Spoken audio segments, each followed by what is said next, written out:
Vamos ver aí o tópico 1. Jesus envia os 70. Lucas 10, de 1 a 20. Subtópico 1. São poucos os que anunciam. Quando Jesus enviou os 70 para anunciar as boas novas do reino de Deus na região da Galiléia, ele asseverou: grande é, em verdade, a seara, mas os obreiros são poucos. Versículo 2. São poucos porque, primeiramente, os discípulos não podem proclamar a si mesmos ou uma mensagem própria. Em segundo lugar, porque os discípulos do Senhor são enviados a falar única e exclusivamente de Jesus e do reino de Deus, jamais de si mesmos. Lamentavelmente, ao longo dos séculos, muitos foram aqueles que na seara do Senhor falaram em seu próprio nome e pregaram sua própria mensagem. Os discípulos, segundo o coração do Nazareno, ainda são poucos, mas o Senhor continua a convocar obreiros para a sua seara. Então, nos nossos dias, Jesus continua dizendo que são muitos, milhões e milhões de pessoas que precisam ouvir o Evangelho para que possam ser salvos. Olha aí, se nós olharmos a carta do apóstolo Paulo, Efésios capítulo 1, versículo 13 em diante, nós vamos ver em quem nós estamos, em Jesus, a partir de quando? A partir do momento que nós ouvimos o Evangelho da nossa salvação, ouvimos a palavra de Deus. Aí, tendo nós aí crido nesta palavra, então nós ouvimos e cremos. Desenvolvemos o que é? A fé. Acreditamos naquilo que ouvimos. O que é o Evangelho? Jesus, Filho de Deus, veio à Terra como homem, pegou os nossos pecados sobre ele, nossas doenças, enfermidades, maldições, levou tudo sobre ele, morreu em nosso lugar na cruz. Ao terceiro dia, ressuscitou. Isso é o Evangelho. Então, nós ouvimos esse Evangelho, nós acreditamos nesse Evangelho, e a Bíblia diz que quando nós acreditamos, nós recebemos o Espírito Santo. Então, a partir do momento que nós somos salvos, nós recebemos o Espírito Santo que vai morar em nós. Vamos começar uma vida nova, nascemos de novo, agora para o reino de Deus. Então veja que para acontecer isso, é preciso ouvir. Está lá em Romanos, né? Carta do apóstolo Paulo, Romanos, capítulo 10.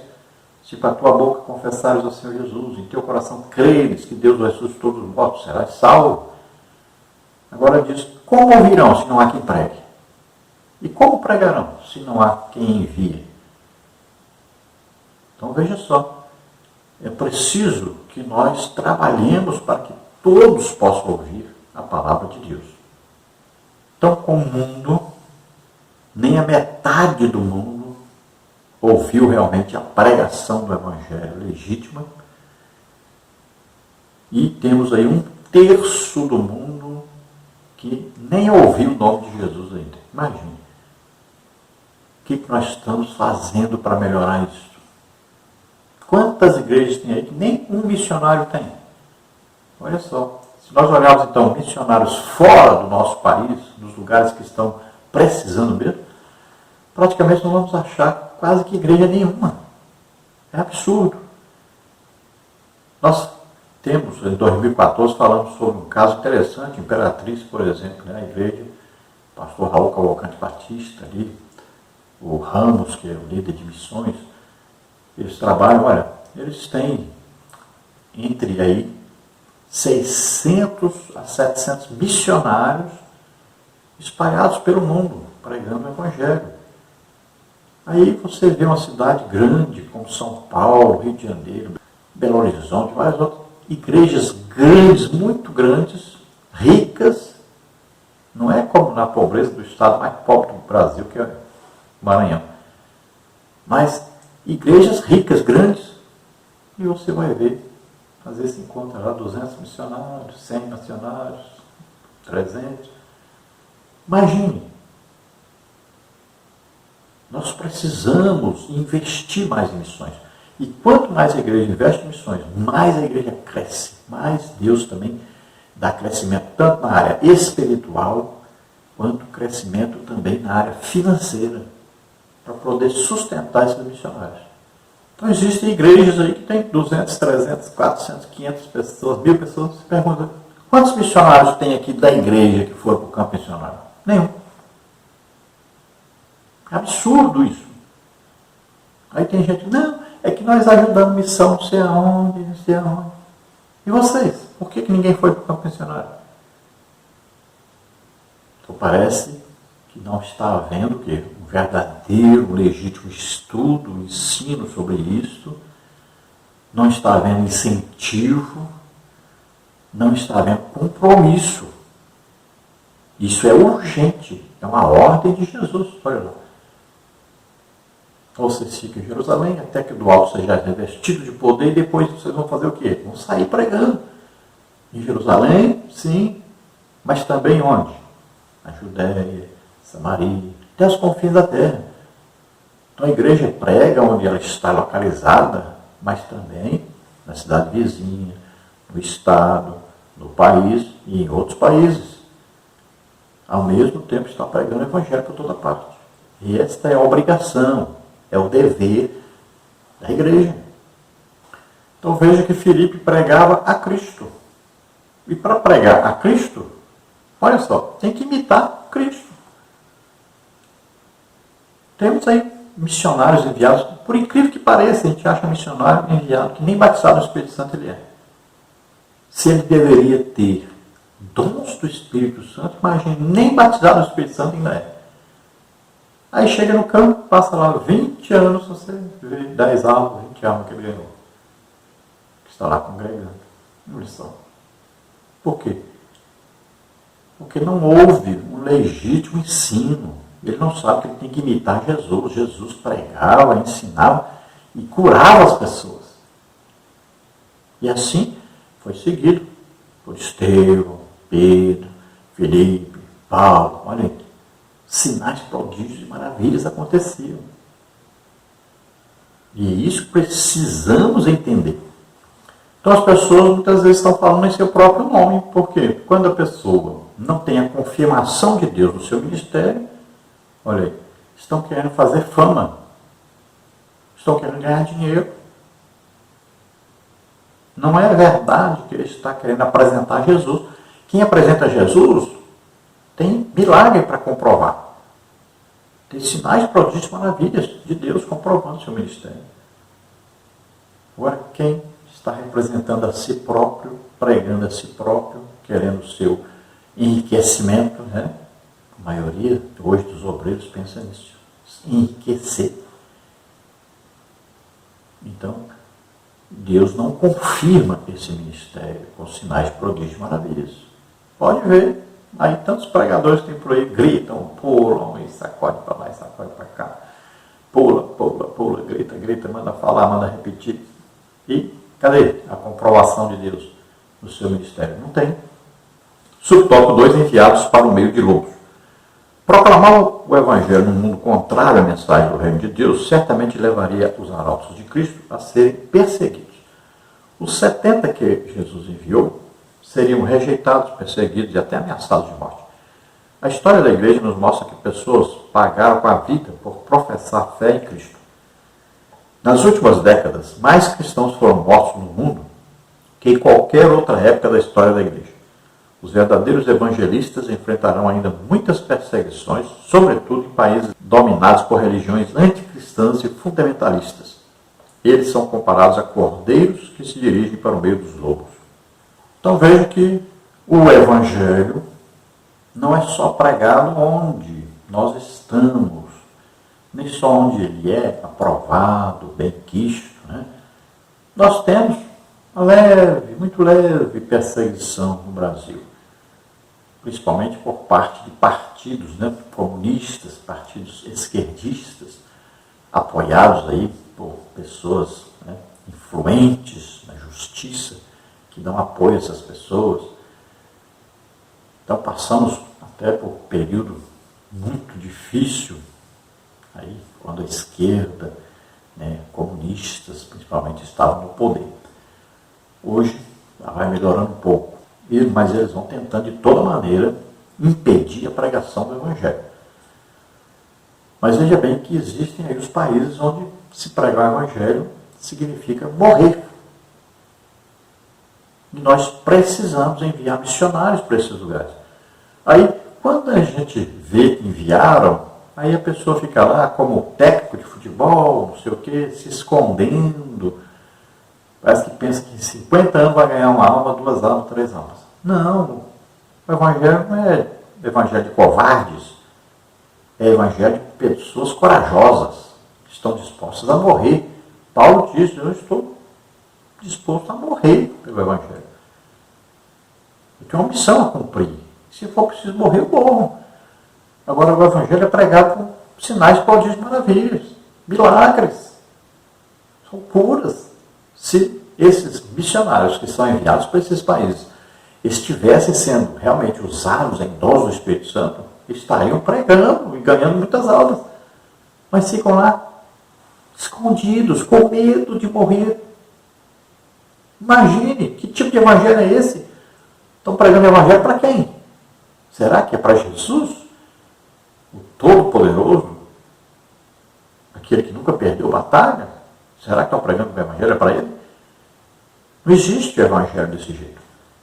O evangelho é para pessoas corajosas. Pessoas que enfrentam qualquer situação.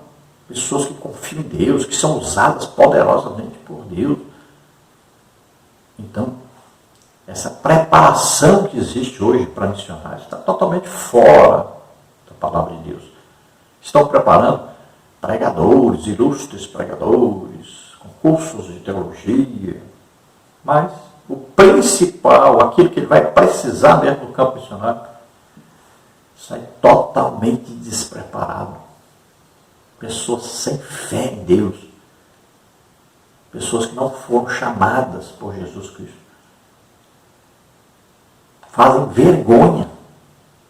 Eu estive no campo missionário, abri, pela graça de Deus, 8 igrejas, junto com a minha família. Agora eu encontrei missionários que fazem vergonha. Pessoas que tinham vários anos e não tinham 10 almas ganhas. Eu vi coisas tremendas. Missionários abatidos, covardes, medrosos. Vários missionários que nem culto na rua faziam. Então, precisamos mudar isso. Nós precisamos enviar pessoas cheias do Espírito Santo, corajosas, que não temem morrer pregando o Evangelho, mas que confiam, têm fé em Deus, e são usados por Deus tremendamente. Olha, uma só ressurreição de um morto na cidade pode mudar totalmente a situação dessa cidade. Pode aí milhões de almas serem salvas por causa de um milagre só. Então, precisamos investir. O Evangelho é isto. Nós estivemos na cidade de Divinópolis, Minas Gerais. Em 1 ano e 2 meses, nós abrimos 7 congregações. Nós ganhamos 630 almas. Veja só, Evangelho com sinais, prodígios e maravilhas. É assim. Cresce, desenvolve. Não é esse Evangelho raquítico que está sendo pregado aí por missionários. Não, o que precisa no campo é poder de Deus. Pregar o Evangelho simples, mas demonstrar que esse Evangelho é de Jesus Cristo. Jesus está vivo. Mostre Jesus. Jesus está vivo, é poderoso. Então veja, num país, por exemplo, islâmico, então você pode ter cursos e mais cursos e mais cursos, diplomas e mais diplomas. Não adianta nada. Você tem que ir lá demonstrar o poder de Deus. Olha, Paulo saiu pregando e os sinais, prodígios e maravilhas acontecendo. E foi em lugares terríveis. Foi tremendamente perseguido, apanhou várias vezes, foi preso várias vezes. Mas como é que o Evangelho cresceu? Porque Jesus do Evangelho de Paulo era Jesus vivo, poderoso, que fazia milagres. Não era só de palavras. Ele não tinha medo. Ai dos tímidos. Então, mude isso.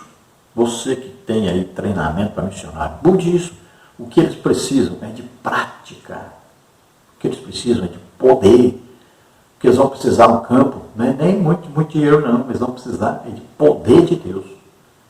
Então veja que são cordeiros enviados por meio de lobos. Olha só que coisa incrível isso. Deveriam ser lobos enviados para combater os outros lobos, né? Mas não.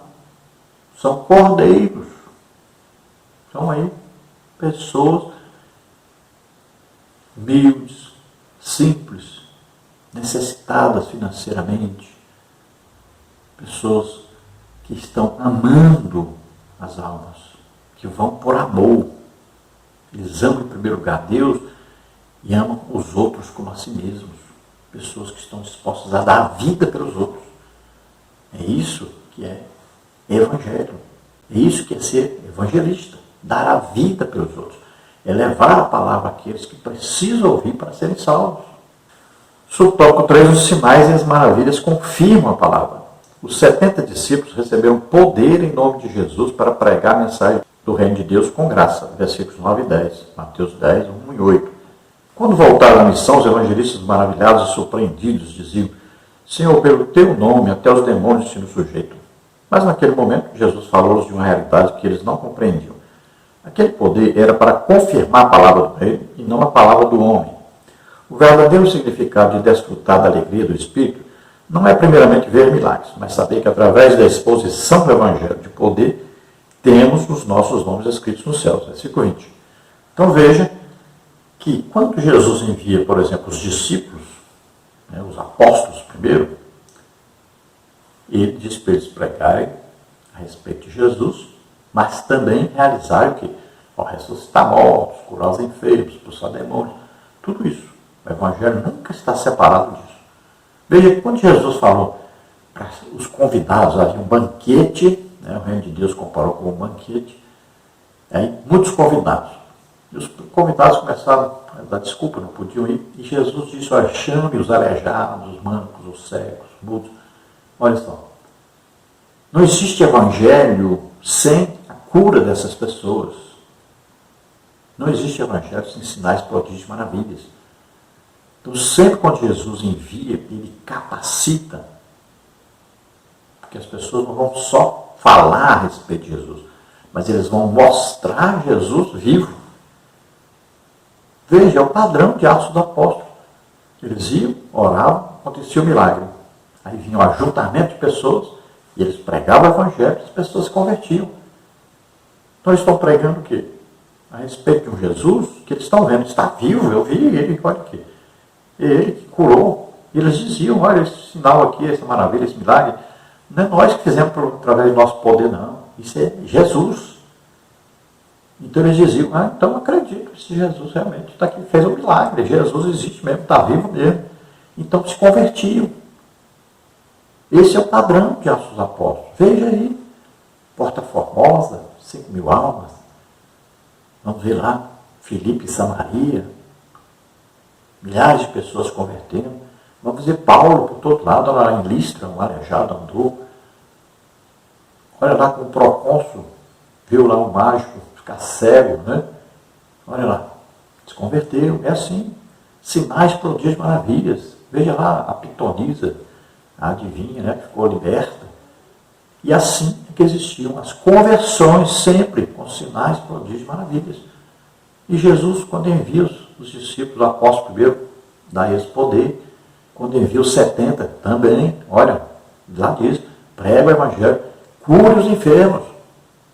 Veja bem, não existe Evangelho sem poder de Deus em operação. Então Jesus ensina para eles: olha, o mais importante mesmo é que vocês que estão pregando o Evangelho são salvos. Seus nomes estão escritos no livro da vida, isso é o mais importante. Então, para vocês seguirem, imitarem Jesus, tenham sempre essa certeza de salvação. Porque está lá na armadura de Deus, capacete da salvação. Se você não tiver essa certeza de salvação, certeza de que está servindo a Jesus, certeza que Jesus está vivo, que faz milagres, se você não tiver essa certeza, você não vai conseguir pregar o Evangelho e ter um resultado esperado na pregação desse Evangelho. Então é preciso você ter essa certeza, sempre essa certeza.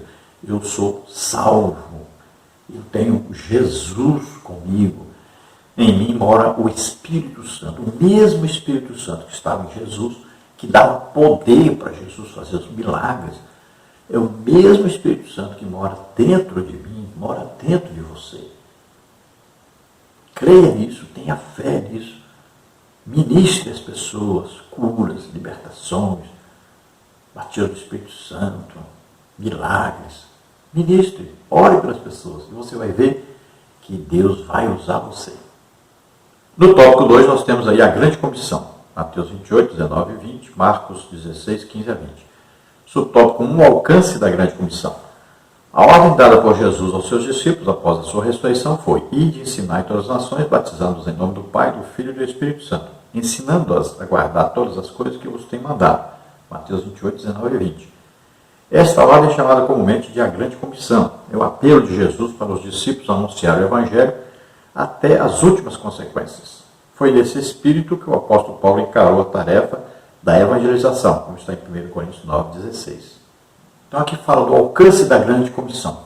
Marcos 16 diz: ide por todo mundo pregar o Evangelho a toda criatura. Olha só, o alcance. Então o alcance é o quê? Global, mundial. Né? Nós temos que atingir o mundo inteiro com a pregação do Evangelho. Então a ordem de Jesus é: vocês vão ensinar, vão pregar, e essas pessoas aceitando vocês vão batizá-las nas águas. Olha lá, Atos 2, quando as pessoas aceitaram ali, quase 3.000 pessoas, o que aconteceu? Imediatamente foram batizadas nas águas. Olha aí, quando Filipe pregou ao mordomo-mor da rainha Candace, né? Lá no caminho, lá em Gaza, veja bem, quando ele pregou e ele aceitou o Evangelho, foi imediatamente batizado nas águas. Olha, Paulo, quando encontrava qualquer pessoa se convertia, imediatamente batizado nas águas. Aí hoje nós criamos um Talmud na igreja, né? Nós queremos fazer as nossas próprias regras, passando por cima de Deus. Aí ficamos, não, tem que fazer uns 6 meses aqui de curso para depois batizar nas águas. Não existe isso. A pessoa aceitou Jesus como Senhor e Salvador, imediatamente tem que ser batizado nas águas. Não tem que esperar nada não. Não esperar aqui juntar para dar pelo menos aqui umas 50 pessoas e tal, fazer o batismo. Não tem que esperar nada. A pessoa aceitou Jesus, imediatamente deve ser batizado nas águas. É assim que ensina a Bíblia. Por que queremos torcer a Bíblia? Por que queremos fazer as coisas do nosso jeito? Isso é fazer Bíblia. Nós queremos fazer Bíblia. Pare com isso. Siga o que está na Bíblia. Obedeça o que está na Bíblia. Aceitou Jesus como Senhor e Salvador, imediatamente batiza nas águas, o mais rapidamente possível. Então a pessoa aceitou, batiza nas águas, e agora sim vai fazer um curso de discipulado. Né? Eu fui professor de discipulado há alguns anos, né? Já levei, uma vez só, levei 48 pessoas para batizar nas águas. A classe da escola bíblica dominical para discipulado era na minha própria casa. Então veja só, discipulado é importantíssimo, mas é depois do batismo, não é para ser batizado. Então as pessoas precisam de ter a conversão legítima e seguir do jeito que a Bíblia ensina. Aí então vamos ensinar a palavra de Deus a essas pessoas. Né? O curso aí, discipulado é para aquelas pessoas que precisam receber as coisas básicas da Bíblia. Elas precisam receber o ensino básico, simples, bem explicadinho. Né? Classe discipulada é o melhor lugar para ganhar almas. Essas pessoas que vão aceitando Jesus já levam os parentes, aí eles vão aceitando também. É excelente lugar para ganhar almas. Né? Agora, professor, ensine seus alunos não só a teoria, mas a prática. Leve seus alunos para evangelizar, leve seus alunos para a oração, leve seus alunos para o culto de doutrina, ouvir a palavra de Deus. Ensine-os a praticar, a ajudar os pobres necessitados. Então ensine também na prática. Subtópico 2, o mundo está dividido em dois grupos. Quem crê e for batizado será salvo, mas quem não crê será condenado. Marcos 16:16. Aqui o Evangelho de Marcos destaca que há dois grupos de pessoas diante da mensagem de Jesus. Os que creem e os que não creem. Acerca da salvação, os evangelhos não se preocupam com nacionalidade, raça, sexo ou condição socioeconômica do homem. Gálatas 3:28. Não há judeu, não há gentil. Romanos 3:9, 10 e 23.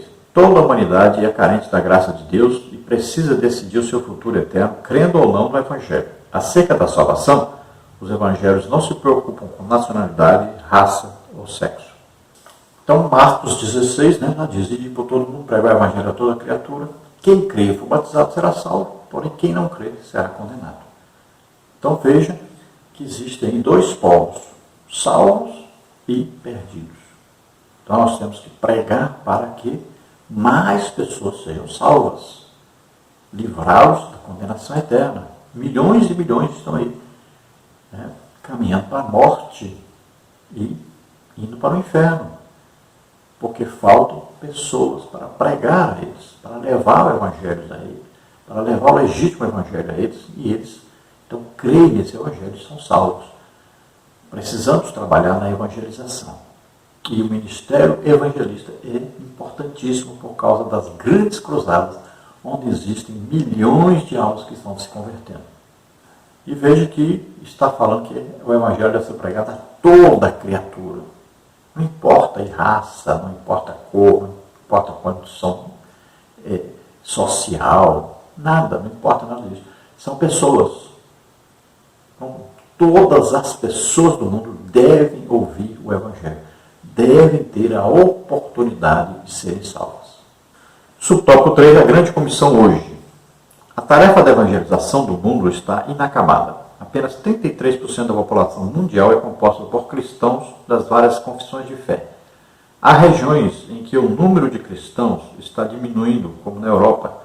Recentemente, na Alemanha, cerca de 340 igrejas fecharam as portas. Em Portugal, quase 300. A Holanda e a Inglaterra são países considerados pós-cristãos. Ainda na Europa, cerca de 1.500 templos cristãos foram transformados em mesquitas, restaurantes, bibliotecas e casas de shows.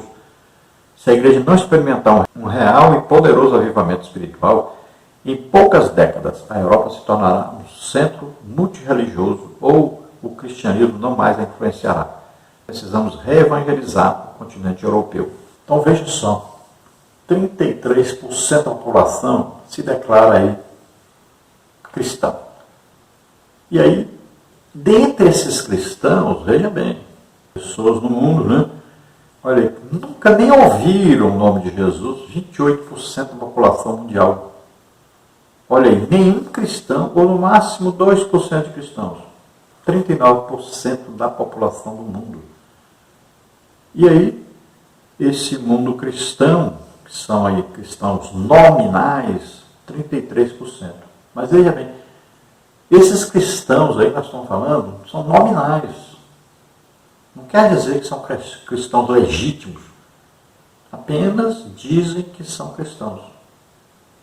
Nós temos várias religiões onde as pessoas dizem que são cristãos. Mas, por exemplo, são idólatras, adoram imagens. Isso não é ser cristão.